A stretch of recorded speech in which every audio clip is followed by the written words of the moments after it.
தையல்காரர் இருந்தார்.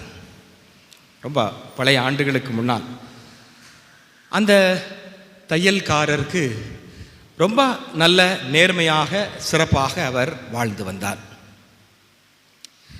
அப்போ இந்த அரசனுக்கு ரொம்ப ஆச்சரியம்.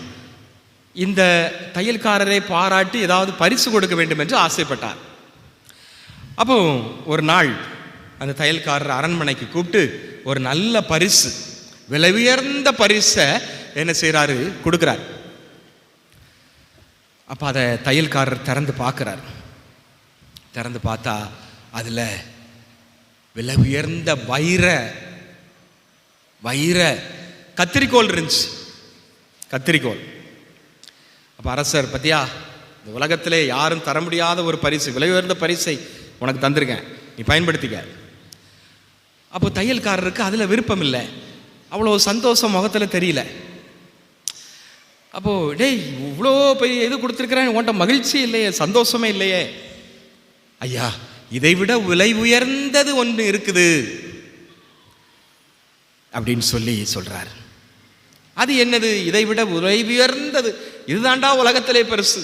இல்லை, என்னொன்று இருக்கு, இதை விட விலை உயர்ந்தது இருக்கு. என்னது சொல்லுங்க பாப்போம். ஊசி. ஊசி. அப்ப அரசருக்கு புரியல, என்னடா இது, இதை சொல்ற அப்படின்ட்டு. அப்போ அந்த தையல்காரர் சொல்றார், இந்த கத்திரிக்கோள் ஒன்றாக இருப்பதை இரு துண்டாக வெட்டுவதற்கும் ரெண்டாக பிரிப்பதற்கும் தான் இது பயன்படும்.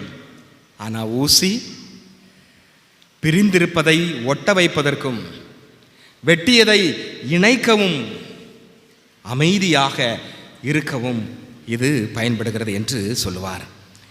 எனவே அன்புக்குரியவர்களே, நாம் கத்திரிக்கோளாக இருக்க போகிறோமா அல்லது ஊசியாக இருக்க போகிறேனா? எனது குடும்பத்திலே நான் பிளவை உண்டாக்கக்கூடியவனாக இருக்க போகிறேனா அல்லது இந்த ஊசியை போன்று இணைக்கக்கூடியவனாக, ஒன்று சேர்க்கக்கூடியவனாக, ஒரு அமைதியை ஏற்படுத்த போகக்கூடியவனாக நான் இருக்கிறேனா? இந்த ஊரிலே, நாட்டிலே நாம் சிந்திக்க வேண்டும். நாம் கத்திரிக்கோளா அல்லது ஊசியாக நான் செயல்பட போகிறேனா? ரொம்ப ரொம்ப முக்கியம். இந்த காலகட்டத்திலே இன்னைக்கு நிறைய கத்திரிக்கோள்கள் இருக்கிறது. இந்த உலகத்திலே, இந்த சமூகத்திலே பிரிக்கின்ற சக்திகள் நிறைய இருக்கிறது. ஆனால் சமாதானம் செய்வதற்கு, சமாதான உடன்படிக்கை ஏற்படுத்தின யாருமே இல்லை. ஊசி போன்று யாருமே செயல்படுவதில்லை. அது கொஞ்சம் கஷ்டம்தான், அது குத்தும், ரத்தம் வரும் நமக்கு. ஆனாலும் பின்னால அது மகிழ்ச்சியாக அது மாறும். எனவே நாம் அமைதியின் தூதுவர்களாக நாம் இருக்க வேண்டும். நமது குடும்பத்திலே